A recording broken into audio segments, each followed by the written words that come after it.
नमस्कार दोस्तों, आज मैं आपके लिए एसएससी एमटीएस 5 नवंबर फर्स्ट शिफ्ट का एग्जाम समाप्त हो चुका है। इनमें पूछे गए सही प्रश्न मिल चुके हैं जो आपका 100% रियल और ऑथेंटिक क्वेश्चन है। और जिन्हें पीडीएफ चाहिए वो हमारे टेलीग्राम या व्हाट्सएप ग्रुप पर जुड़ सकते हैं।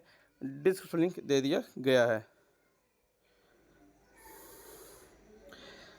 पहला प्रश्न है, लेटेराइट मृदा कहाँ पाई जाती है? लेटेराइट मृदा आपका कर्नाटक, केरल, तमिलनाडु, मध्य प्रदेश और उड़ीसा और असम की पहाड़ी इलाकों में पाई जाती है। लेटेराइट मिट्टी उच्च तापमान और उच्च वर्षा वाले क्षेत्रों में विकसित होती है।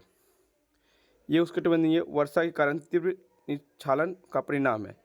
उच्च तापमान में अच्छी तरह पनपने वाली बैक्टीरिया द्वारा मिट्टी को ह्यूमस सामग्री तेजी से हटा देती है।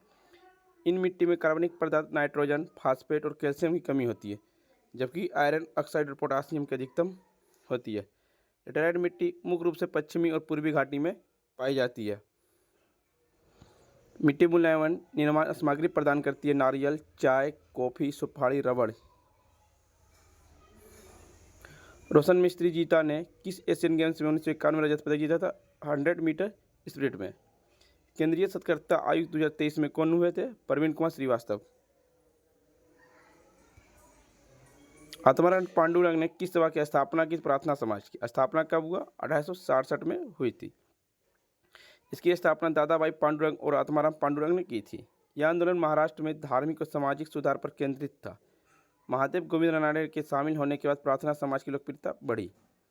वीर सलिंगम पंतुलु तेलुगु सुधारक थे जिन्हें दक्षिण भारत में प्रार्थना समाज को प्रोत्साहित किया। प्रार्थना समाज द्वारा सुबोध पत्रिका नामक समाचार पत्र भी चलाया गया था। इसकी शुरुआत सामाजिक जागरूकता के लिए की गई थी। यह मराठी अंग्रेजी भाषा में प्रकाशित हुआ। बहुआयामी गरीबी सूचांक में सबसे गरीबी राज्य कौन सा? नीति आयोग बहुआयामी गरीबी सूचांक के मुताबिक साल 2023 में बिहार देश में सबसे गरीबी राज्य, यह 26.59% है। सूचांक के अनुसार बिहार में गरीबी लोग प्रतिशत सबसे अधिक है, 51.91%। इसके बाद झारखंड 42.16%। इसके बाद उत्तर प्रदेश 37.79%, मध्य प्रदेश 36.65%, मेघालय 32.67%। सबसे कम गरीबी राज्य केरल 0.71%, पांडिचेरी 1.72%, लक्षद्वीप 1.82%, गोवा 3.76% और सिक्किम 3.82% है। संगम युग के कवियों की भाषा क्या थी? तमिल थी। संगम साहित्य में 473 कवियों को 2381 रचनाएं हैं। इनमें से 102 कवि अवनाम हैं। संगम साहित्य दक्षिण भारत के प्राचीन इतिहास के लिए बहुत उपयोगी है। संगम साहित्य के उस समय के 3 राजवंशों का जिक्र मिलता है, चोल, चेर और पांड्य। संगम साहित्य में महिलाओं की स्थिति को भी पता चलता है। इस दौरान महिलाओं को सम्मान किया जाता और उन्हें बौद्धिक गतिविधियों में हिस्सा लेने की अनुमति थी। संगम साहित्य में शिल्प, वादिक्रम और शीतलस्नार जैसे महाकाव्य, ये महाकाव्य संगम समाज और राज्य व्यवस्था के बारे में जानकारी देती है। निम्नलिखित में से कौन सी भारत की पहली महिला न्यायाधीश अन्ना चार्डी की आत्मकथा है? पुस्तक का नाम आत्मकथा ही है। जस्टिस अन्ना चार्डी भारत की पहली महिला जज और हाईकोर्ट की जज बनने वाली देश की पहली महिला जज थी। उन्हें पहली पीढ़ी की नारीवादी बताया गया है। उन्होंने श्री मूलम पॉपुलर असेंबली से चुनाव लड़ा और 1932-34 के कार्यकाल के लिए चुनी गई थी। 1937 से भारतीय जिला अदालत में पहली महिला न्यायाधीश बनी थी और दुनिया की दूसरी महिला थी जो 1959 में उच्च न्यायालय में न्यायाधीश पद तक पहुंची। यह ऑटोबायोग्राफी जस्टिस बाय ए जज किसकी आत्मकथा है? रंजन गोगोई। रंजन गोगोई 48 में मुख्य न्यायाधीश थे। किशोरी अवनौकर निम्नलिखित में से किससे संबंधित? भारतीय शास्त्रीय संगीत से संबंधित है। किशोरी अवनौकर वह जयपुर घराने से संबंध रखती थी। किशोरी अवनौकर को पद्म भूषण 1987 में, पद्म विभूषण 2002 में मिला था।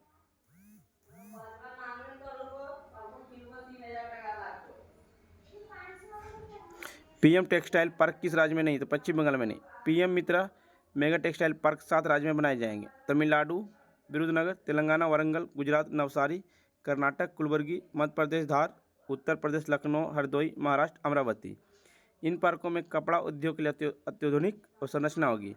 इन पार्कों से करीब 70,000 करोड़ रुपए का निवेश आएगा और करीब 3 लाख लोगों का प्रत्यक्ष और अप्रत्यक्ष रोजगार मिलेंगे।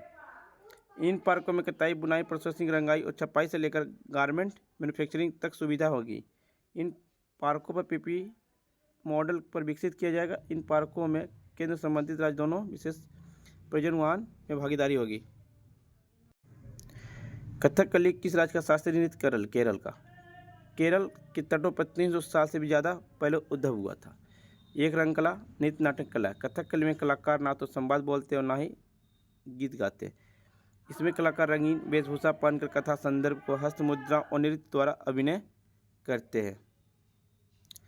कथकली को भारत के प्रमुख शास्त्रीय नृत्य रूप में से जाना जाता है। कथकली शब्द 2 मलयालम शब्दों से मिलकर बना। कथा अर्थ कहानी, कली अर्थ प्रदर्शन। कथकली रंगवेदी या कलरंग भी कहा जाता है। कथकली शब्द 2 मलयालम शब्द से मिलकर बना। कथा अर्थ कहानी, कली अर्थ प्रदर्शन। कथकली रंगवेदी या कलरंग भी कहा जाता है। कथकली की शुरुआत 17वीं शताब्दी में राज परिवार कुलीन वर्ग के मनोरंजन के लिए हुई थी। एक भारतीय संविधान के अनुच्छेद 92 में किसी संबंधित अध्यक्ष उपाध्यक्ष के बारे में राज्यों की अध्यक्षता के लिए नहीं बल्कि उनके पद से हटाने का प्रस्ताव संसद में विचाराधीन करती है।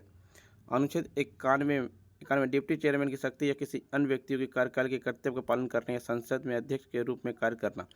अनुच्छेद 93 में संसद में लोगों के घर के स्पीकर या डिप्टी स्पीकर के बारे में राज्य। अनुच्छेद 94 अवकाश और इस्तीफे के बारे में और स्पीकर और डिप्टी स्पीकर कार्यालय से हटा दिया गया है। अनुच्छेद 95 डिप्टी स्पीकर की शक्ति या किसी अन्य व्यक्ति में कार्यालय के कर्तव्य का पालन करना या संसद में स्पीकर के रूप में कार्य करने के बारे में बताता है। अनुच्छेद 46 अध्यक्ष या उपसभापति के बारे में राज्यों को अध्यक्षता करने के लिए नहीं जबकि उनके पद से हटाने का प्रस्ताव संसद विचाराधीन करती है। अनुच्छेद 97 संसद में अध्यक्ष और स्पीकर और डिप्टी चेयरमैन डिप्टी स्पीकर के वेतन व्यवस्था के बारे में बताता है। अनुच्छेद 98 संसद के सचिवालय के बारे में बताता है। अनुच्छेद 99 संसद के सदस्यों की शपथ और पुष्टि के बारे में। अनुच्छेद 100 घरों में मतदान के बारे में, घरों में शक्ति के बावजूद संसद की रिक्तियों को कोरम के बावजूद। अनुच्छेद 101 संसद में सीटों के अवकाश के बारे में बताता है। अनुच्छेद 102 संसद की सदस्यता के लिए अयोग्यता के बारे में राज्य में बताता है।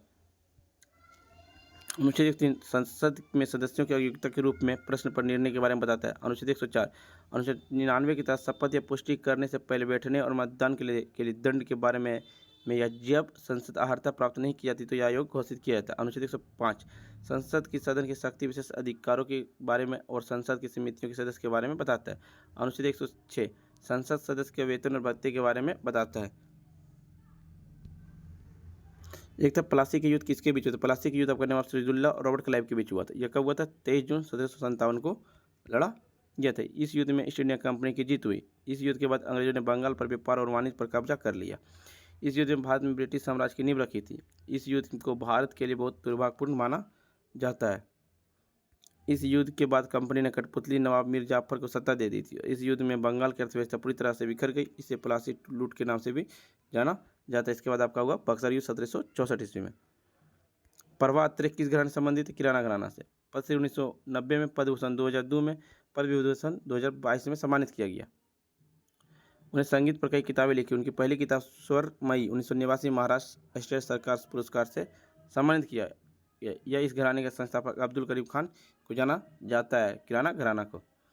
लेवेंडर उत्सव कहाँ मनाया जाता है? जम्मू कश्मीर में। भारत के पहले लेवेंडर उत्सव उद्घाटन मई 2022 में जम्मू कश्मीर में हुआ। इस महोत्सव का आयोजन जम्मू कश्मीर से पर्यटन विभाग में हुआ था।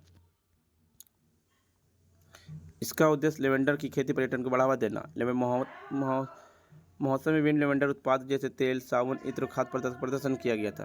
आगंतुक लेवेंडर की खेती प्रशंसक से संबंधित कार्यशालाओं और गतिविधियों में भाग ले सकते हैं। जम्मू कश्मीर अपने प्राकृतिक सुंदरता और समृद्ध संस्कृति विरासत के लिए जाना जाता है। राज्य कई प्रसिद्ध पर्यटन स्थल जैसे श्रीनगर, गुलमर्ग और लेह लद्दाख के भी घर है। फ्रेंड्स, आपको वीडियो पसंद आई तो लाइक, शेयर, सब्सक्राइब जरूर करें और पीडीएफ पाने के लिए हम टेलीग्राम या व्हाट्सएप ग्रुप पर जुड़ सकते हैं। डिस्क्रिप्शन लिंक दे दिया कि आपका एक पूछा गया था 97 संविधान संशोधन किससे संबंधित है, ये बता सकते हैं कमेंट बॉक्स में।